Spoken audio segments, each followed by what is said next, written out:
I made James Hetfield quit Metallica to join Slipknot.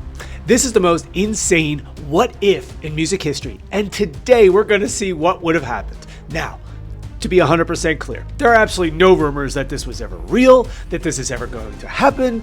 There's nothing floating around about that. Today we are just exploring a completely hypothetical timeline where one crazy decision completely rewrites the history of the two biggest bands in metal. You will not believe the outcome though. First, you have to understand what was happening in the late 90s.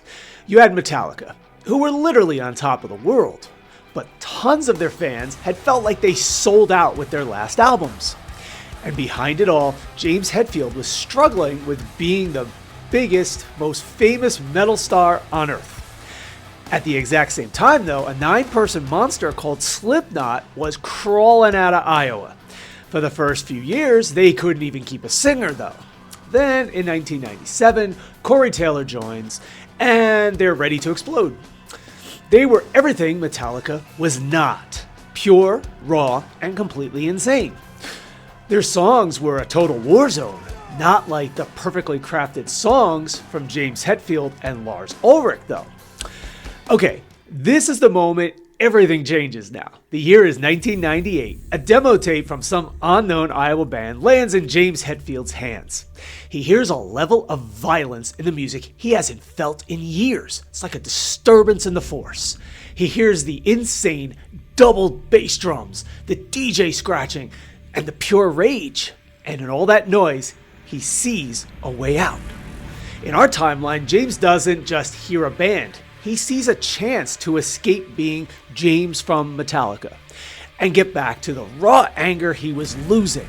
So he makes the craziest call of his life. He doesn't call his band, he calls Sean Clown Crahan. The world of metal is about to be split in half. Hetfield joining Slipknot though changes everything, and I literally mean everything, starting with their debut album in 1999. The album is still complete chaos, but now it's built on a foundation of pure thrash metal. James's signature downpicking gives the songs a structure they never would have had. It's a hurricane of noise, but now it's a razor-sharp eye in the center. And the vocals? It would have created an absolute monster. Hetfield's legendary bark would be a full-on attack against Corey Taylor's insane screams.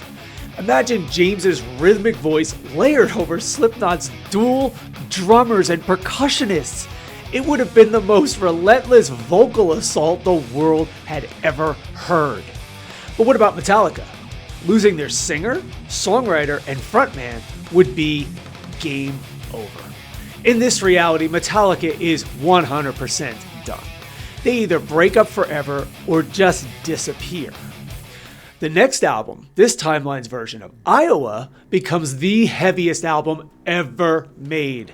It's just as dark and brutal, but now the songs are built around insane riffs. Hetfield's lyrics about his personal demons find a perfect home inside Slipknot's world of noise. The band becomes the biggest thing on the planet.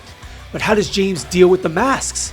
He uses it to become someone else. He puts on a simple mask and he's no longer a rock god. He's just another number in a 9-man hate machine. This new supergroup literally starts a civil war in the metal community now. Old school fans are torn and new fans don't know what to think. This band would have created an entirely new genre of music. Okay, before we get to the unbelievable final result now, what do you think this album would have even sounded like? In the comments below, post your dream track list from a James Hetfield and Corey Taylor Slipknot album. And if you're enjoying this insane alternate history, smash that subscribe button. In this new reality though, this version of Slipknot becomes the biggest heavy band on the planet. It's not even a question. But would the band survive? Would James's veteran leadership stop them from fighting all the time? Or would he just cause an even bigger explosion? The ultimate tragedy in this timeline is what happens to Metallica. Without James, there is no Metallica. The band that created a generation of metalheads would be gone. For James, just joining another band, though, doesn't fix his personal problems. His battle with addiction would still happen around 2001, creating a moment that could destroy this new god-tier version of Slipknot forever. This experiment leaves us with a completely new metal universe. Slipknot becomes a disciplined, unstoppable titan, while the legendary Metallica is just a memory. We get a sound more powerful than you could ever imagine, but it costs us one of the most important bands in history. So, was it worth it? Or was the timeline we actually got the better one? I want to know what you think.